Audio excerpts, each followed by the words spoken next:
গল্পের সওদাগর চ্যানেলে আপনাদের সবাইকে স্বাগতম। আজকে আমরা শুনব হুমায়ূন আহমেদের দূরে কোথাও পর্ব ৮। ছাদ থাকলে অপলা এমন খুশি খুশি ভাবে তার সামনে এসে বসত না। একজনের দুঃখ অন্যজনের উপর ছায়া ফেলে। ওসমান সাহেবের মন খারাপ হয়ে গেল। অপলা, তুমিও চলো আমাদের সঙ্গে। কোথায়? আমাদের বাড়িতে। টগরকেও নিয়ে চলো। আপনি রানু আপাকে বলুন, আপা রাজি না হলে তো যাওয়া হবে না। রানুকে কিছু বলতে হলো না। সেই এসে অপলাকে তৈরি হতে বলল। টগরকে ঘুম ভাঙিয়ে জামা কাপড় পরাতে বসল। টগর কিছুই বলল না। যেন রাত দুপুরে ঘুম ভাঙিয়ে কাপড় জামা পরানোটা খুবই স্বাভাবিক ঘটনা। শিশুসুলভ কোনো কিছুই তার মধ্যে নেই।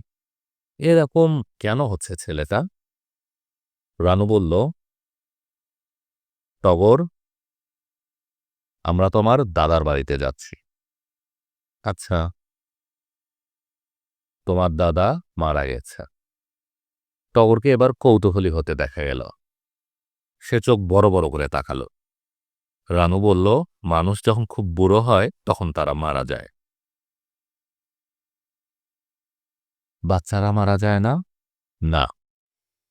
টগর কিছুক্ষণ চুপ থেকে বলল, বাচ্চারাও মারা যায়, আমি দেখেছি। কোথায় দেখলে তুমি? টগর কোনো উত্তর দিল না। রানু তীক্ষ্ণ স্বরে বলল, কোথায় দেখলে তুমি বলো শুনি। বলবো না। বলবে না কেন? বলতে ইচ্ছে করছে না।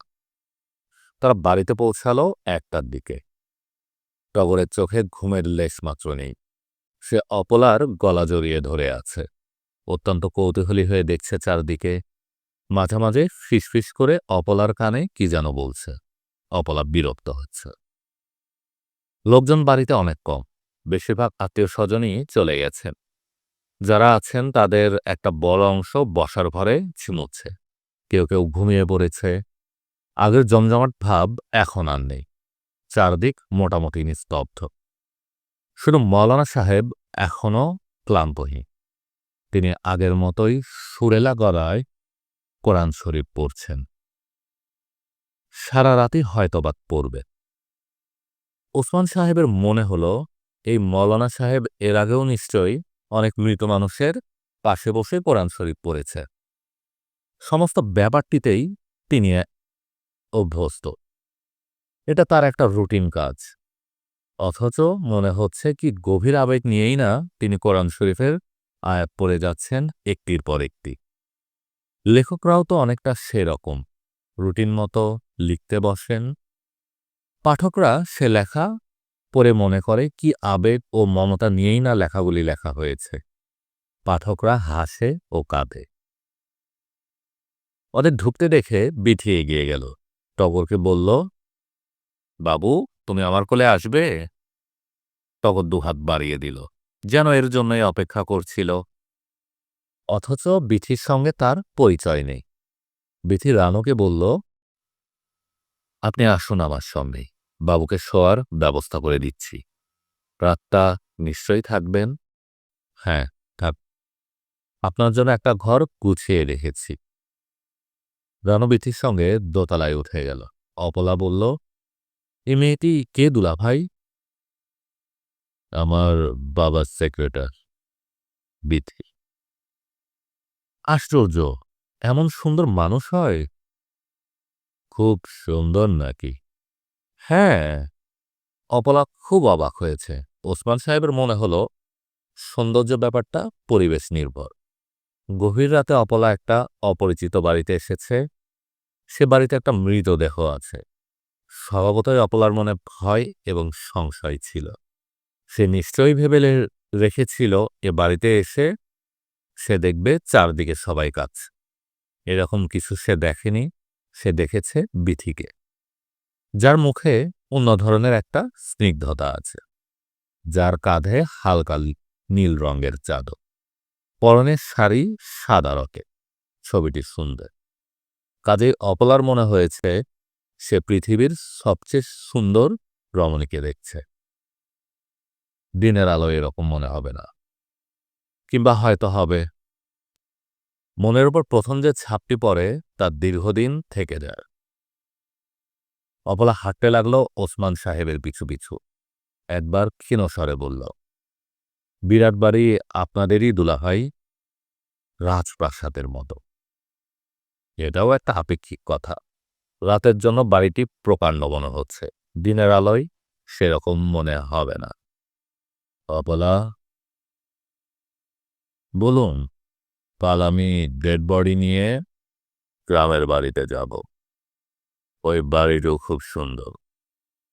তুমি যাবে আমার সঙ্গে? অপলা অত্যন্ত আগ্রহের সঙ্গে বলল, হ্যাঁ দুলাভাই, আমি যাব। তিনি ছোট্ট একটা নিঃশ্বাস ফেললে। মৌলানা সাহেব এক মনে কোরআন পাঠ করছেন, সবাইকে মনে করিয়ে দিচ্ছেন এ বাড়িতে একটা মৃত্যু ঘটেছে। টগরকে ঘুম পাড়িয়ে রানু নিচে আসছিল। সিঁড়ির গোড়ায় এসে থমকে দাঁড়ালো। বারান্দার রেলিং ধরে অপলা দাঁড়িয়ে আছে, তার পাশে ওসমা। দুজনের দাঁড়িয়ে থাকার ভঙ্গিতে অন্যরকম কিছু একটা যাচ্ছে। রানুর বুকে ছোট্ট একটা ধাক্কা লাগত।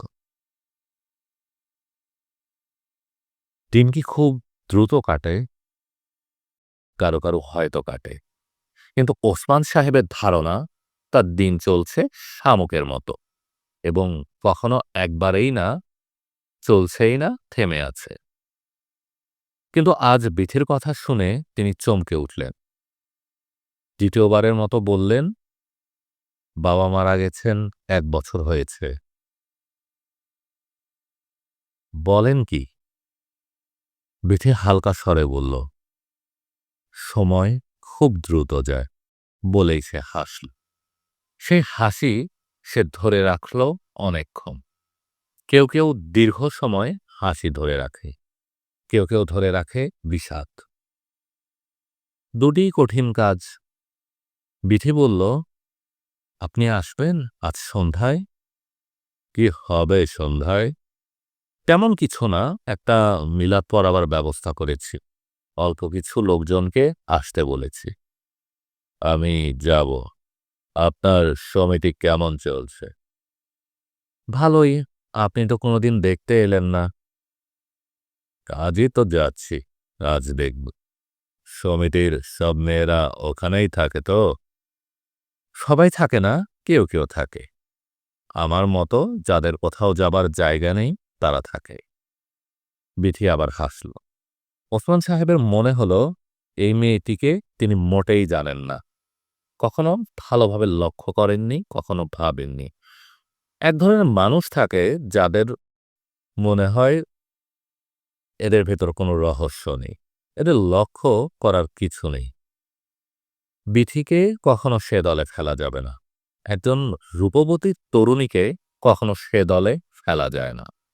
তবু তিনি বিথির প্রতি অনাগ্রহ বোধ করছেন কেন? বাবার কারণে কি? বাবা যে জিনিসটা পছন্দ করবেন তাকে সেটি অপছন্দ করতে হবে, এমনকি তার মানসিকতাই ঢুকে গেছে? বিথি বলল, কি ভাবছেন? কিছু ভাবছি না। বিথি ছোট্ট নিঃশ্বাস ফেলে বলল, আপনার কাছে আমার একটা ক্ষমা প্রার্থনার ব্যাপার আছে।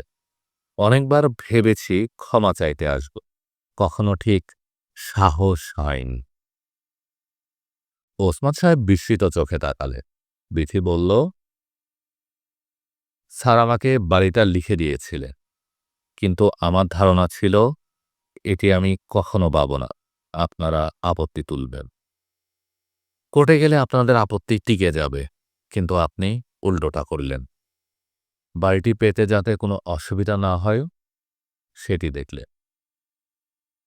উল্টোটা করলাম বলেই কি আপনি ক্ষমা চাইতে এসেছেন? না, সেজন্য না। স্যার আমাকে বেশ কিছু নগদ টাকা দিয়ে গিয়েছিলেন, এটা আপনাদের কাছে গোপন করেছিলাম। ক্ষমা চাচ্ছি সে কারণেই। বিথি সত্যি সত্যি নমস্কারের ভঙ্গিতে হাত জোর করল। ওসমান সাহেব সিগারেট ধরালেন। সমস্ত ব্যাপারটার ভেতরে একটা নাটকীয়তা আছে। নাটকীয়তা তার পছন্দ না। বিথি বলল, কত টাকা তা তো জিজ্ঞেস করলেন না। আমার ধারণা ছিল লেখকদের কৌতূহল অনেক বেশি হয়। আমি মিথ্যে মিথ্যে লেখক, আমার কৌতূহল কম। টাকাটা আমার খুব কাজে লেগেছে, সমিতিটা দাঁড় করিয়ে দিয়েছি। টাকা ছাড়া কিছুই করা যায় না। সেই যেই টাকা হয়েছে অমনি আমার স্বপ্নটা সত্যি করে ফেলেছি।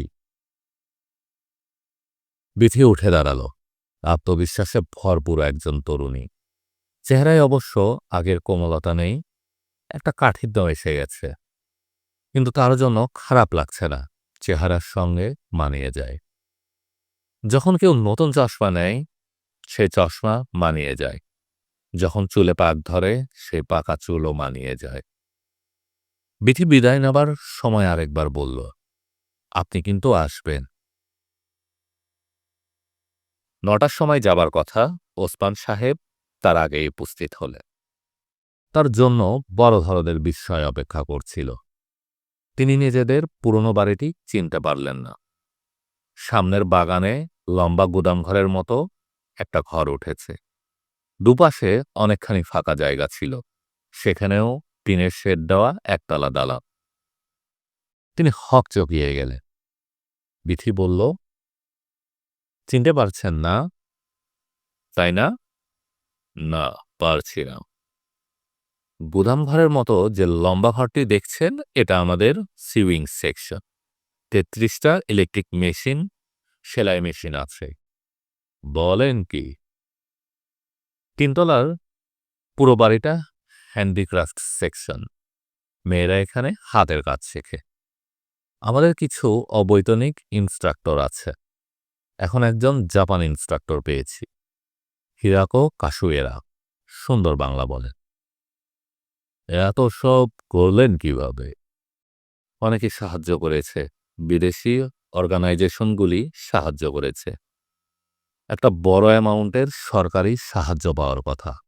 ওটা পেলে আমরা মিরপুরে মেয়েদের একটা হোস্টেল করব।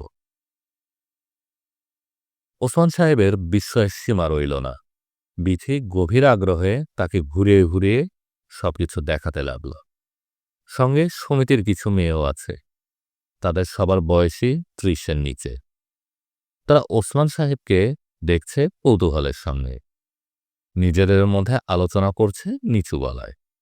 সবাই বেশ হাসিখুশি। মিলাদে যাদের আসবার কথা ছিল তারা কেউ এলো না। ৭টার দিকে মিলিকে নিয়ে এলো মতিউর। তারও কিছু পর এলেন মগবাজারের সিদ্দিক সাহেব। যে মৌলানা মিলাদ পড়াবেন তিনি ধাঁধায় পড়ে গেলেন। ৩জন পুরুষ মানুষকে নিয়ে তিনি সম্ভবত এর আগে মৃত্যুবার্ষিকীর মিলাদ পড়ানবে। তিনি বিরক্ত গলায় সূরা বলতে লাগলেন এবং ঘড়ি দেখতে লাগলেন। কিছুক্ষণ পরপর বলতে লাগলেন, আর কতক্ষণ অপেক্ষা করব? বিথি প্রতিবারই বলতে লাগল, আর কিছুক্ষণ দেখি, অনেকেরই আসার কথা। মিলিকে দেখে ওসমান সাহেব অবাক হলেন। ভয়ঙ্কর রোগা হয়ে গেছে, মাথাটা অস্বাভাবিক বড় লাগছে সেই কারণে। মাথায় বাহারি একটা রুমাল। ওসমান সাহেব বললেন, মাথায় রুমাল কেন রে? মিলি হাসি মুখে বলল, মাথা কামিয়ে ফেলেছি তো, সেই জন্য রুমাল। মাথা কামিয়ে ফেলেছি মানে? কি সব কবিরাজি ওষুধ দেবে, মাথা না কামিয়ে দেওয়া যায় না। প্রথমে আমি রাজি হই নাই, পরে ভাবলাম আমি পাগল মানুষ, মাথায় চুল থাকলেই কি, না থাকলেই বা কি। মিলি মাথার রুমাল খুলে ফেলে বলল, কেমন লাগছে আমাকে বলো তো? ভালোই লাগছে, কোজাকের মতো। তোমার যদি মাথায় হাত বুলাতে ইচ্ছে করে, হাত বুলাও। হাত বুলাতে ইচ্ছে করবে কেন? ন্যাড়া মাথা দেখলে হাত বুলাতে ইচ্ছে করে না? মনে নাই পাশের বাসার খোকন যখন মাথা কামালো, তখন আমরা শুধু আর মাথায় হাত বুলাতাম। মিলি হাসতে হাসতে গড়িয়ে পড়ল। ওসমান সাহেব মন খারাপ করে তাকিয়ে রইলেন। নরম স্বরে বললেন, মিলি, আমি গ্রামের বাড়িতে গিয়ে কিছুদিন থাকব, তুই যাবি আমার সাথে? যাব ভাইয়া। তোর মেয়েকেও সঙ্গে নিবি? ও খুব কাঁদবে তো, আমাকে চেনে না, ন্যাড়া মাথা দেখলে ভয় পায়। ভয় কেটে যাবে। ও তোর সঙ্গে যাবে, তুই ভালো হয়ে যাবি। আমারও ভালো হতে ইচ্ছা করে, পাগল হয়ে থাকতে ভালো লাগে না। ওসমান সাহেবের মনে হলো এইসব কথাবার্তা তো পাগলের কথাবার্তা নয়, সুস্থ মানুষের কথাবার্তা। কিন্তু তবু সে সুস্থ নয়, এটা পরিষ্কার বোঝা যাচ্ছে। মিলি দীর্ঘ নিঃশ্বাস ফেলে বলল, এই পাজি মেয়েটা ঘরবাড়ি কেমন বদলে ফেলেছে দেখেছ? গুদাম বানিয়ে ফেলেছে। বাড়ি দেখে আমি এমন অবাক হয়েছি, ইচ্ছা করছে মেয়েটিকে একটা চড় দিতে। মিলি সারাক্ষণ বকবক করতে লাগলো। একসময় মতিউর এসে বলল, আর কত, চুপ করো তো, কন্টিনিউয়াস কথা বলে যাচ্ছ। মিলি করুণ মুখে বলল, পাগল মানুষ, কি করব বলো? মতিউর রাগী চোখে তাকিয়ে রইল। ওসমান সাহেব খুবই মন খারাপ করে বাড়ি ফিরলেন। প্রায় সারা রাত আর ঘুম হল না। শেষ রাতের দিকে ভয়াবহ একটা দুঃস্বপ্ন দেখলেন। তার কেন জানি মনে হলো তিনি নিজেও পাগল হয়ে যাবে। জীবন এত জটিল কেন? অসংখ্যবার নিজেকে প্রশ্ন করলেন। তার নিজের একটা উপন্যাসের একটা ছেলেও এই একই প্রশ্ন করেছিল। সে তার উত্তরও পেয়েছে, কিন্তু তার মনে হচ্ছে উত্তরটা ঠিক না। বিরাট একটা ফাঁকি আছে উত্তরেও।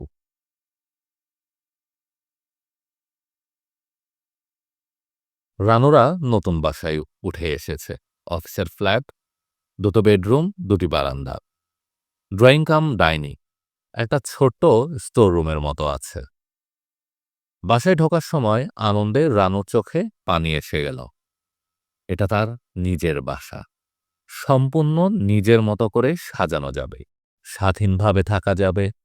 তো নিজের থাকার ঘর একটি, অপলা নেই। এটা একদিক দিয়ে ভালোই হয়েছে। অপলা থাকলে ঘর ভাগ করা একটা সমস্যা হয়ে দাঁড়াত।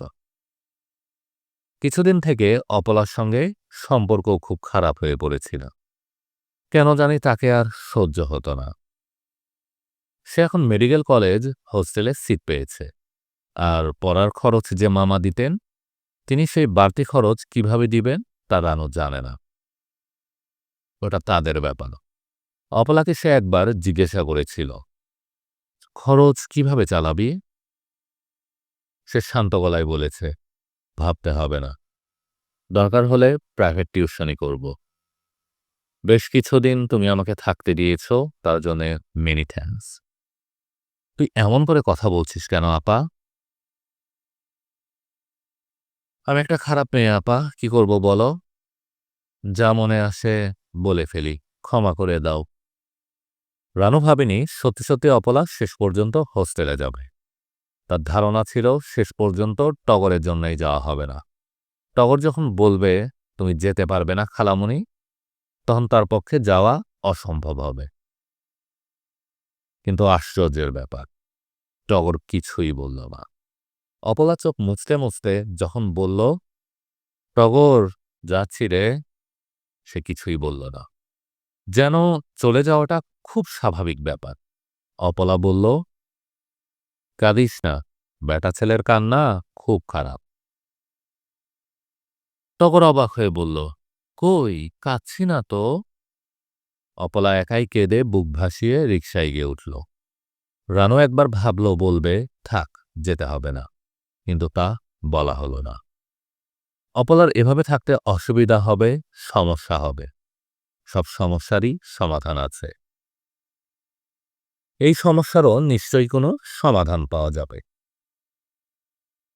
একটা কাজের মেয়ে পাওয়া গেছে, সে টগরের দেখাশোনা করতে পারবে। তাছাড়া খুব বেশি সময় দেখাশোনা করতেও হবে না। টগরের স্কুল ছুটি হবে 12টায়। 2টোর সময় রানুর অফিস ছুটি হয়। 2-3 ঘন্টা সময় অনায়াসে কাটিয়ে দিতে পারবে। ঘরদুয়ার গুছিয়ে বসতে তার 5-6 দিন লাগল। নিজেই ঘুরে ফিরে কিছু ফার্নিচার কিনল। একটা কার্পেট কেনার খুব শখ ছিল, কিন্তু কেনা গেল না। অনেকগুলি টাকা একসঙ্গে বেরিয়ে যায়। রানুর নতুন বাড়িতে ঘন ঘন আসলো শুধু আলো। যতবারই সে এলো ততবারই রানু বিরক্ত হলো। ততবারই মনে হলো তার নিজের একটা সংসারে সে জোর করে ঢুকে পড়তে চাইছি। একেকবার তার বলতে ইচ্ছে হলো, প্লিজ বারবার এসে আমাকে বিরক্ত করবে না। আমার ভালো লাগে না। একজন ডিভোর্সড মহিলার কাছে একজন পুরুষ মানুষের বারবার আসা ভালো দেখায় না। লোকজন খারাপ চোখে দেখে। মনের কথা প্রায় কোনো সময়ই বলা যায় না। বলা গেলে সংসারের জটিলতা কমত। কিন্তু সংসার জটিলতা পছন্দ করে। নয়তো অপলার সঙ্গে এই ঝামেলাটা হতো না। বুধবার টগর খুব উৎকণ্ঠায় কাটাল। বাবা কি আসবে? তাদের নতুন বাসা কি সে চেনে? তার উৎকণ্ঠার কথা সে অবশ্য মাকে বলল না। বেশিরভাগ সময়ই বারান্দায় কাটাতে লাগল। সন্ধ্যাবেলা একবার এসে মাকে জিজ্ঞাসা করল, বাবা এই বাসা চেনে? রানু হালকা গলায় বলল, চেনে না, তবে ঠিকানা দিয়ে এসেছি, খুঁজে বের করতে অসুবিধা হবে না। রানু ইতস্তত করে বলল, বাবা আর খালামণি কি একসঙ্গে আসবে? রানু চমকে উঠল। টগরের এ ধরনের কথা বলার মানে কি? ওদের দুজনকে নিয়ে সে কি কিছু কল্পনা করে? টগর, কি? ওরা দুজন একসঙ্গে আসবে এটা কেন তুমি বলছো? টগর কিছু বলল না। তোমার খালামণি কি তোমাকে কিছু বলেছে? টগর মাথা নাড়ল, কিছু বলেনি। প্রশ্নটি করে রানু নিজেও লজ্জিত হয়ে পড়ল। এ জাতীয় প্রশ্ন টগরকে করার কোনো মানে হয় না। কেন সে করল? ওসমান সাহেব বুধবার এলেন না, তবে তার একটা চিঠি এল। নতুন বাসায় কোনো অসুবিধা হচ্ছে কিনা প্রয়োজন মনে করলে আকবরের মাকে নিয়ে যেতে। বিশ্বাসী পুরনো মানুষ, ও কাছে থাকলে সুবিধা হবে। তিনি আসতে পারছেন না, কারণ অসুস্থ হয়ে পড়েছে। পুরনো অসুখ, অনিদ্রা। ওসমান সাহেবের চিঠির সঙ্গে অপলারও একটা চিঠি এলো, দীর্ঘ চিঠি। সব মিলিয়ে 11 পৃষ্ঠা। শুরু হয়েছে এভাবে, আপা, হোস্টেলে থাকতে আমার খুব খারাপ লাগছে, কিন্তু নিজে থেকে ফিরে আসতেও লজ্জা লাগছে। তুমি এসে আমাকে নিয়ে যাও। আর শোনো আপা, আমাকে নিয়ে তুমি যে সন্দেহ করছো এটা ঠিক না। দুলাভাইকে আমি খুবই পছন্দ করি, কিন্তু তার মানে এই না যে আমি তাকে বিয়ে করবার জন্য পাগল হয়ে আছি। অবশ্য এটা ঠিক যে তার মতো কোনো ছেলের সঙ্গে যদি আমার দেখা হয়, তাহলে আজ আমার লিখতে লজ্জা লাগছে। তাছাড়া একটা কথা আপা, যদি দুলাভাইকে আমার খুব বেশি ভালো লাগে, সেটা কি আমার অপরাধ? কেন তুমি আমার উপর ওইদিন রাগ করলে? ওইদিন সকাল সকাল আমার কলেজ ছুটি হলো। আমি ভাবলাম হঠাৎ করে দুলাভাইকে গিয়ে চমকে দিব। গিয়ে দেখি দুলাভাই নেই। আমি অপেক্ষা করতে লাগলাম।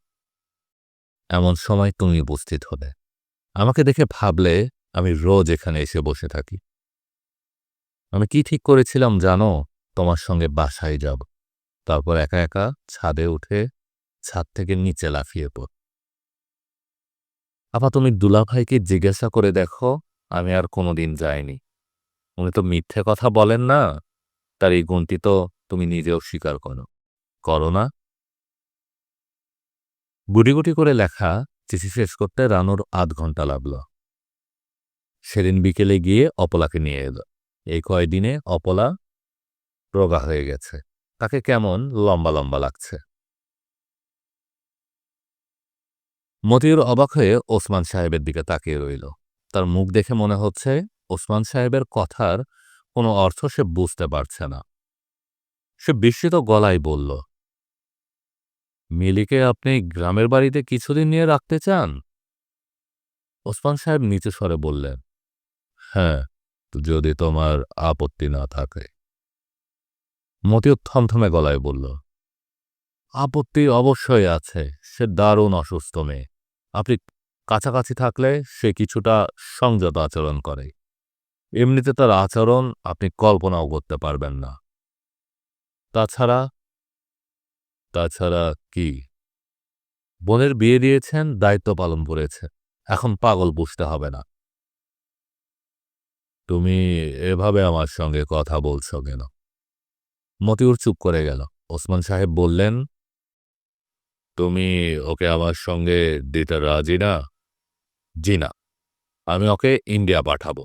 রাঁচি মেন্টাল হসপিটালে আমার বন্ধুর একজন পরিচিত ডাক্তার আছে, প্রফেসর দেব শর্মা। ওনার সঙ্গে যোগাযোগ করেছি। কবে নাগাদ পাঠাবে? এখনো কিছু জানি না। পাসপোর্ট, ভিসা এইসব হাঙ্গামা আছে। আপনি দেশে কবে যাবেন? শিগগিরই যাব। এমনি যাচ্ছেন না কোনো কারণ আছে? এমনি যাচ্ছি। মিলি ঘুমোচ্ছিল। ওসমান সাহেব অপেক্ষা করলেন না, দেখা না করেই চলে এলেন। মাঝে মাঝে কারো জন্যেই অপেক্ষা করতে ইচ্ছে করে না। কোথায় যাবার আগে তিনি এক ধরনের উত্তেজনা অনুভব করেন।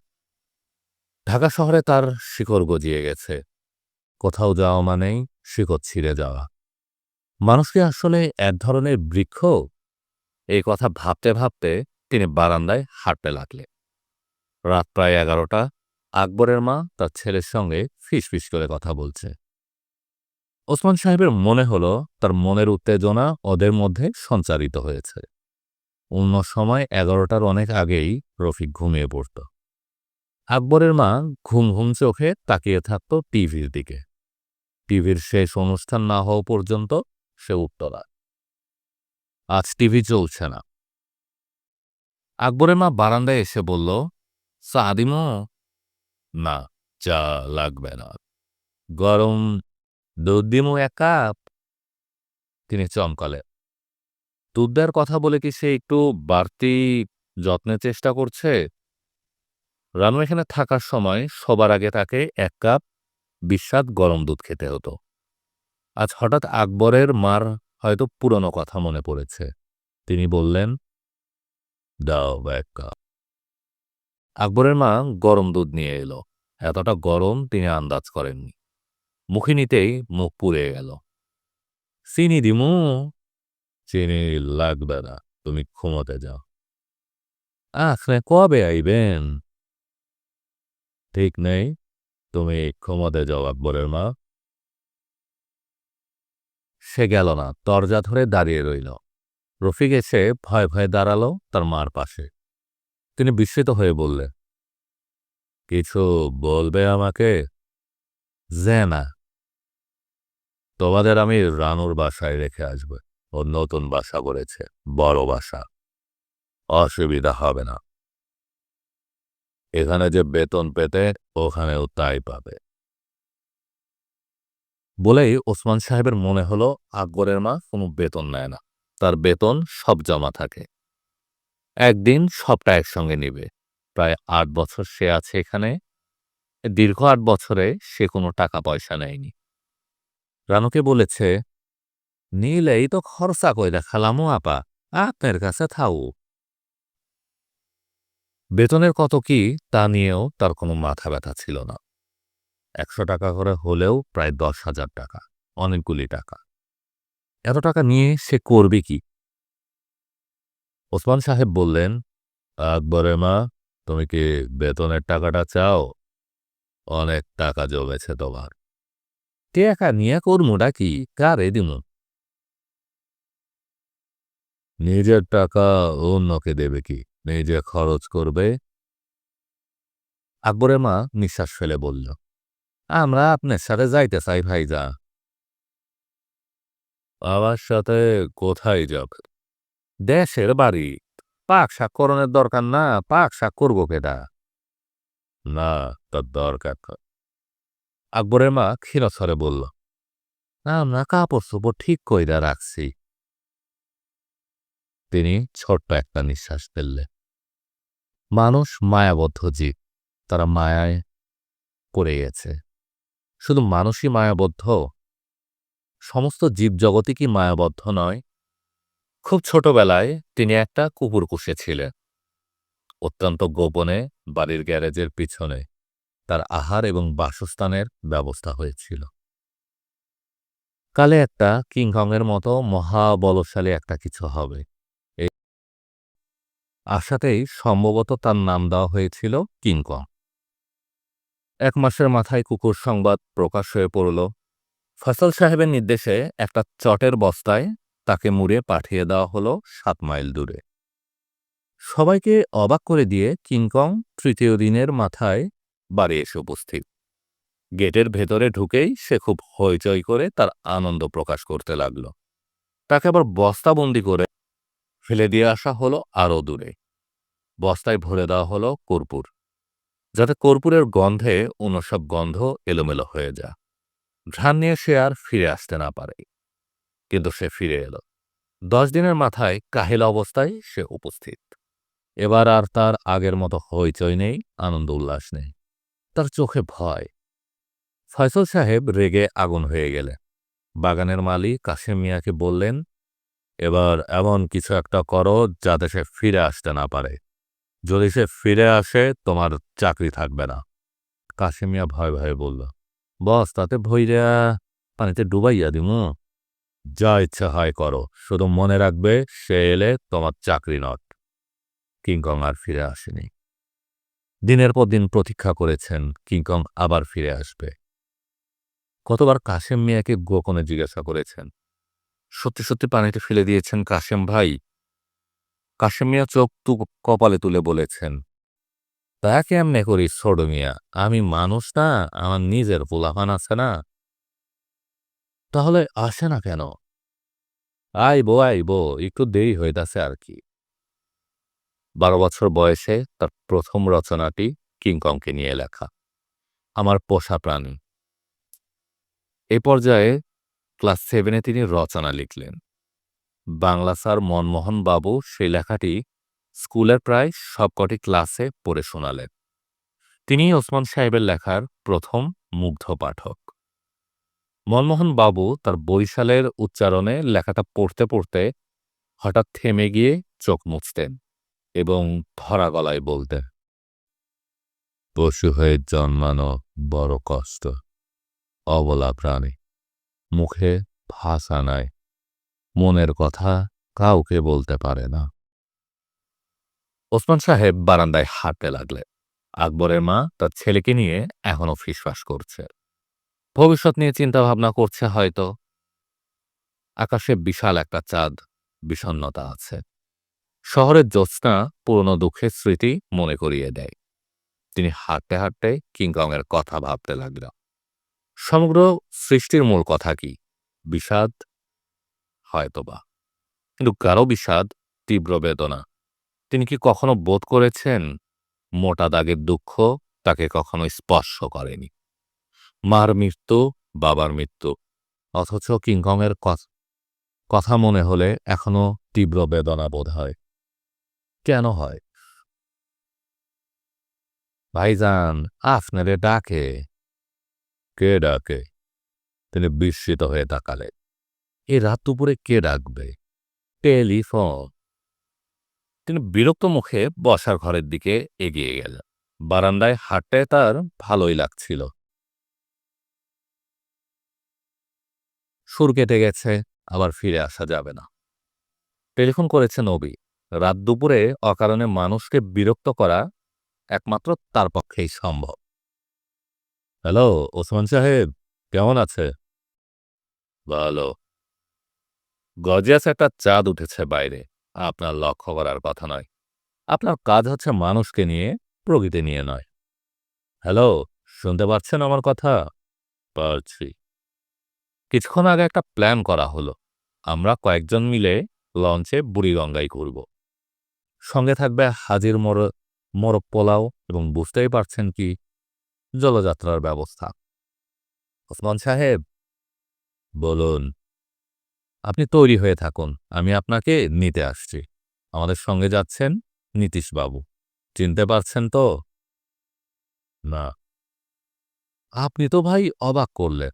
নীতিশ শর্মা, কবি ও নাট্যকার, কলকাতা থেকে এসেছে। নীতিশবাবু আমার পাশে আছে, কথা বলবেন তার সাথে? জি না, অপরিচিত কারোর সঙ্গে কথা বলতে চাচ্ছি না। অপরিচিত হবে কেন? নীতিশবাবুর লেখা তো পড়েছেন। স্বরবৃত্তে আসেনি কখনো? পড়েননি? কবিতা পড়ি না। কবি সাহেব শোনেন, আমি যাচ্ছি না আপনাদের সঙ্গে। কেন? আমি এ জাতীয় ব্যাপারগুলি ঠিক এনজয় করি না। মনিকাও যাচ্ছে আমাদের সঙ্গে। ওর ইচ্ছা আপনাকে সঙ্গে নেবার। আমি নিজে আপনার কোম্পানির জন্য তেমন উতলা নই। কি যাবেন? আমার শরীরটা ভালো নেই।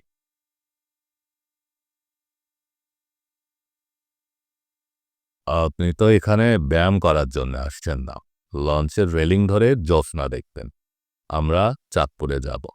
তারপর ফিরে আসব। নদীবক্ষে রাত কাটাবে। নীতিশবাবুর স্ত্রীও যাচ্ছেন। কীর্তনের একজন নামী শিল্পী। তিনি সারারাতই গান-টান গাইবেন। কিছু মনে করবেন না নবী সাহেব, আমি যাব না। নবী সাহেব খানিকক্ষণ কোনো কথা বললেন না। ওসমান সাহেব ভেবে পেলেন না হঠাৎ তাকে নেওয়ার জন্য নবী এত ব্যস্ত কেন। তারা তার স্বভাব জানে, দল বেঁধে প্রকৃতি দেখা, সাহিত্য সভা করা, গানের আসর করা এসবে তার কোনো কালেই কোনো আগ্রহ ছিল না। তিনি মৃদুস্বরে বললেন, নবী সাহেব রেখে দেই। এখনই রাখবেন না, মনিকার সঙ্গে কথা বলো। ওসমান সাহেবের বিস্ময়ের সীমা রইল না। মনিকা কি তাকে সঙ্গে যাবার জন্য বলবে? সেই অনুরোধ রাখার মতো মনের জোর কি তার আছে? বহুদিন পর মনিকার সঙ্গে তার কথা হচ্ছে। তার ধারণা ছিল মনিকার প্রতি তিনি এখন আর তেমন কোনো আকর্ষণ অনুভব করছেন না। কিন্তু ধারণা ঠিক নয়। ওসমান সাহেব টেলিফোন হাতে নিয়ে এক ধরনের উত্তেজনা অনুভব করছে। তার নিঃশ্বাস ভারী হয়ে এলো।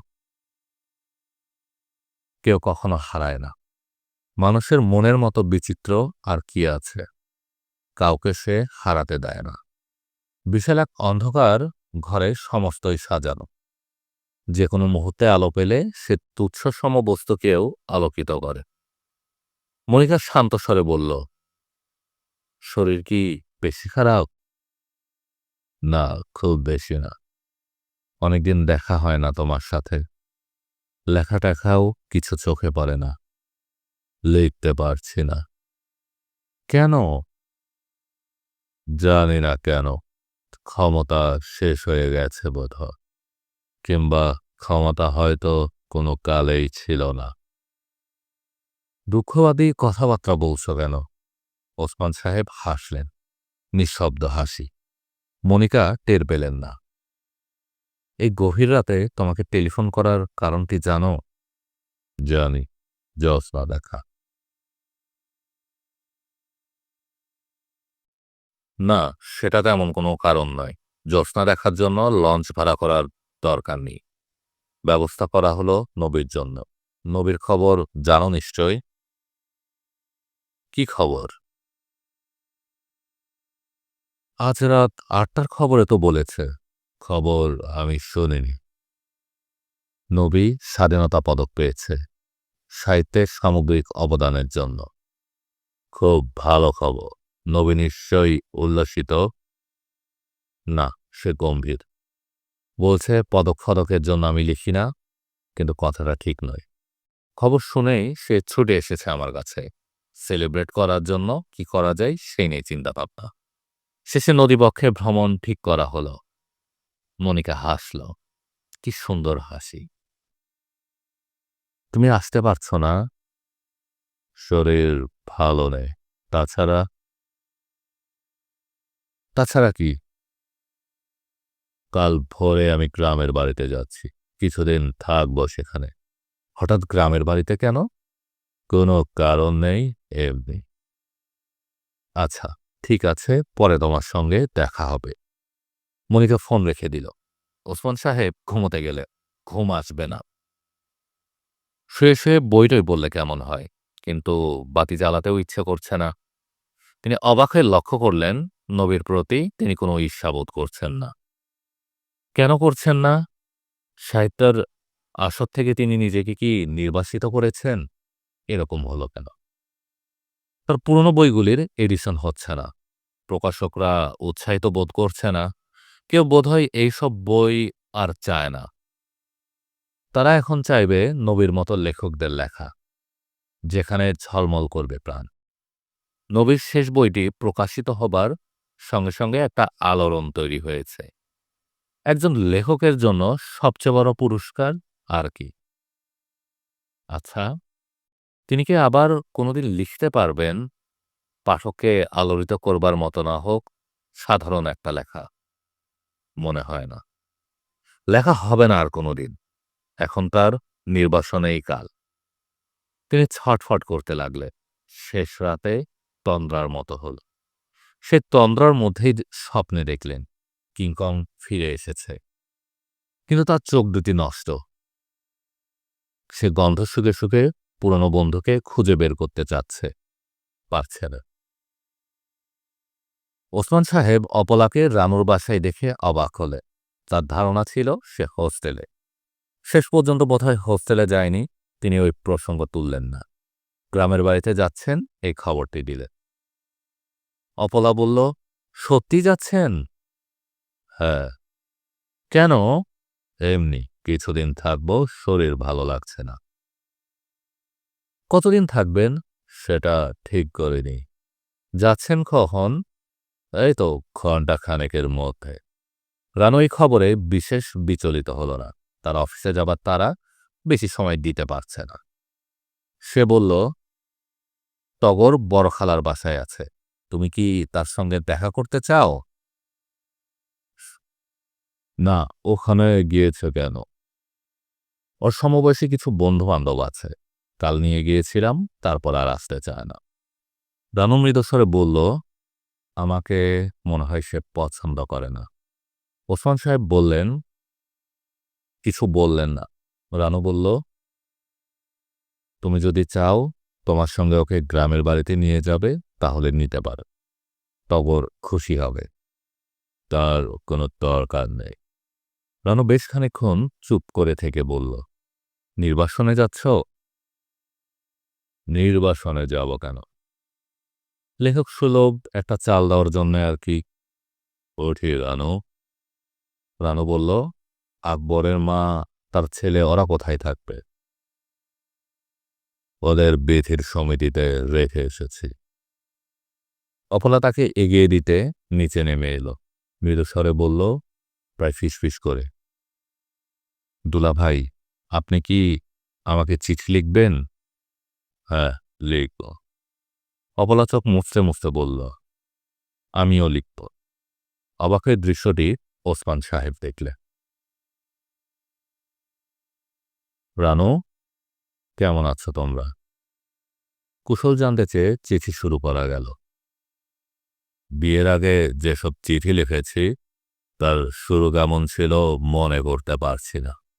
অনেক কিছুর সঙ্গে স্মৃতিশক্তিও আমাকে ছেড়ে যাচ্ছে। পুরনো কথা সহজে মনে করতে চায় না। বুড়ো হয়ে যাচ্ছি বোধহয়।